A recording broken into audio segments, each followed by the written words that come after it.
स्वागत है एक बार फिर से iotwebplanet.com के इस चैनल पे। और आज हम यहाँ पर वेरिएबल्स के बारे में जानेंगे कि वेरिएबल क्या है। एक शॉर्ट फॉर्म में आपको बताऊँ, वेरिएबल का मतलब है एक ऐसी मेमोरी की लोकेशन का नाम जहाँ पर वैल्यू चेंज होती रहे। ठीक है, जब तक प्रोग्राम चलेगा वैल्यू चेंज होती रहेगी एज पर आपके इंस्ट्रक्शन जो भी आप प्रोग्राम में लिखेंगे। तो इनकी कोई स्टैटिक वैल्यू नहीं होती, ये आप इसको मैनिपुलेट भी कर सकते हैं। तो आते हैं थोड़ा सा डेफिनेशंस पे। Variable is the name of unit data that में बी असाइंड अ वैल्यू। एक ऐसा नाम जिसमें एक वैल्यू असाइन आप कर सकते हैं, ठीक है, एज पर जो भी उसका डेटा टाइप होता है। एक लोकेशन, दूसरा अगर कहें तो एक मेमोरी में एक लोकेशन हो जाती है जो आपके नाम, जो भी आप नाम डिफाइन करते हैं उस नाम की एक लोकेशन जो है वो मेमोरी में बन जाती है जाके। ठीक है, और उस लोकेशन को आप जो है अपनी जो भी वैल्यू आप स्टोर कराना चाहते हैं उसके लिए इस्तेमाल कर सकते हैं। The value of C variable may get change in the program. ठीक है, वैल्यू वो चेंज होती रहती है। ठीक है, अगर आपके इंस्ट्रक्शन जैसे होंगे इस वेरिएबल पे, वो चेंज आप इसको, अगर आपको केवल यूज़ करना है तो आप यूज़ कर सकते हैं, चेंज करना है आप चेंज भी कर सकते हैं। ठीक है, आप वो चेंज कर सकते हैं, म्यूटेबल होती है। ठीक है, so variable might be belonging to any data type like integer, float, char, etc. ठीक है, कोई आप वेरिएबल, जब किसी वेरिएबल को डिफाइन करेंगे तो जैसे नंबर वगैरह डिफाइन करना है तो हम लोग इंटीजर डेटा टाइप यूज़ करते हैं, फ्लोट वगैरह डिफाइन करना है तो फ्लोट डेटा टाइप यूज़ करते हैं, अगर कोई कैरेक्टर से मैनिपुलेशन करना है तो हम लोग कैरेक्टर उसका डेटा टाइप देते हैं, वो हम अभी आगे देखेंगे। और डेटा टाइप का एक सेपरेट लेक्चर मैं क्रिएट करूँगा। अभी क्या ना, हम इंट पे फोकस करते हैं, इंट और फ्लोट और कैर पे फोकस करते हैं। ठीक है, तो अगर आपने एक सीख लिया तो बाकी सीखने में कोई प्रॉब्लम नहीं है, बहुत सिंपल सा है। ठीक है, सो अगर कोई आपको वेरिएबल नया डिफाइन करना है तो कैसे डिफाइन करेंगे। ठीक है, उसका नाम जो होगा, सबसे पहली जो कंडीशन है, उसका नाम हमेशा एक लेटर से स्टार्ट होगा। ठीक है, और लेटर को कोशिश करिए वो स्मॉल लेटर में ही हो।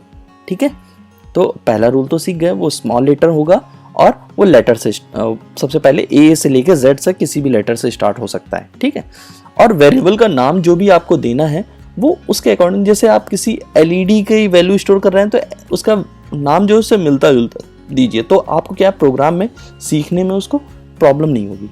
ठीक है, they can be constructed with digit and letters. वो लेटर्स आप, जैसे एक LED 7 है, LED 6 है, LED 5 है, एज 2 है, एज 5 है, name 1, name 2, first name, last name, इस तरीके से ये वेरिएबल के नाम हो सकते हैं। ठीक है, आप उनमें डिजिट भी मिक्स कर सकते हो, लेकिन कोई भी स्पेशल सिंबल जैसे डॉलर, हैश, इन सब का इस्तेमाल आप नहीं कर सकते हो। केवल और केवल एक वेरिएबल नाम का अगर आप वेरिएबल डिफाइन करते हो तो उसमें आप अंडरस्कोर बीच में लगा सकते हो अगर बड़ा वेरिएबल का नाम हो रहा है। ठीक है, अदरवाइज आप कोई भी स्पेशल कैरेक्टर यूज नहीं करेंगे। ठीक है, वेरिएबल के नाम बहुत सिंपल से इस तरीके, देखिए सारे स्मॉल लेटर्स में ही हैं। ठीक है, तो आगे चलते हैं।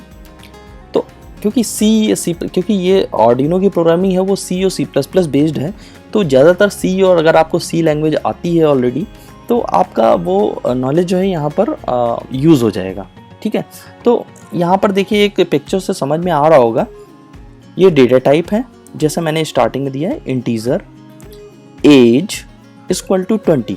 ठीक है, तो एज हमारा क्या है, ये वेरिएबल नेम है। ठीक है, और 20 क्या है, ये वैल्यू हमने डिक्लेयर कर दी यहाँ पर। इसका मतलब यहाँ पर ये है, एक हमने इंटीजर एज नाम का वेरिएबल जिसमें 20 हमने स्टोर कर दिया, इसको बोलते हैं डिक्लेयर करना, वेरिएबल को डिक्लेयर करना। ठीक है, इसमें क्या है, अब बैकएंड पे क्या हुआ होगा, अंदर रैम में आपका क्या होता है कि आपका 20, एक जो भी आपने एज नाम का 20 वेरिएबल बनाया है वो रिजर्व मेमोरी ऑफ वेरिएबल। ठीक है, वो उस वेरिएबल के लिए वो रिजर्व हो गई, ऐसा नहीं वो 20 स्पेस लेगा या 20 कुछ लेगा, आपका वो क्या है ना, उस एज नाम के इंटीजर वेरिएबल में 20 स्टोर हो गया। ठीक है, इंटीजर है तो इंटीजर की एक सर्टेन नेगेटिव से लेकर पॉजिटिव तक की रेंज होती है। जब डेटा टाइप्स हम एक्सप्लेन करेंगे तब उसके बारे में हम बताएंगे।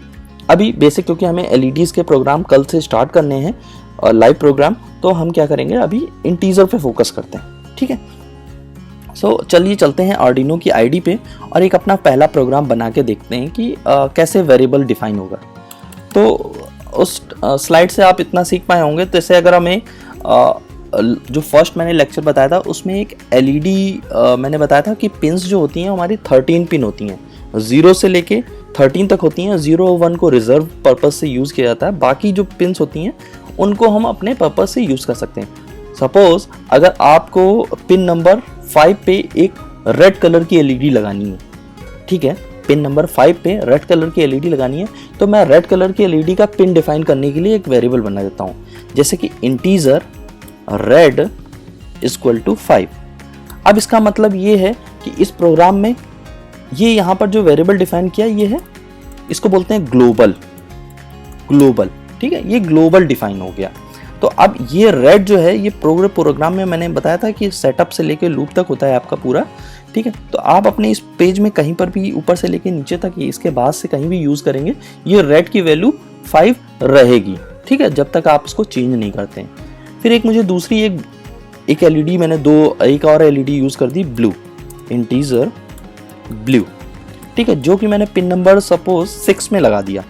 और ये देखिए लास्ट में मैं ये सेमीकोलन लगा रहा हूँ ना। अगर आपको अपने प्रोग्राम को ऐसे ही चेक करना है कि कोई प्रॉब्लम तो नहीं है, आप ये वेरीफाई के बटन पे क्लिक कर देंगे।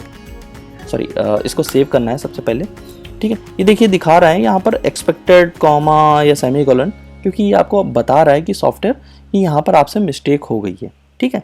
आपको पर्टिकुलर यहाँ पर जिस भी लाइन के ऊपर होता है वो वहाँ पर वो लाइन उसके ऊपर वाली दिखा देगा, ठीक है।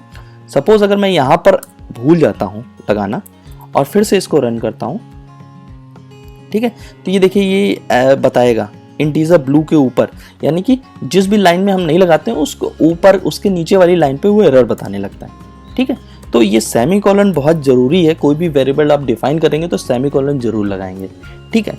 दूसरा तरीका है, ये तो सिंपल एक मैंने तरीका बता दिया, एक दूसरा तरीका भी है,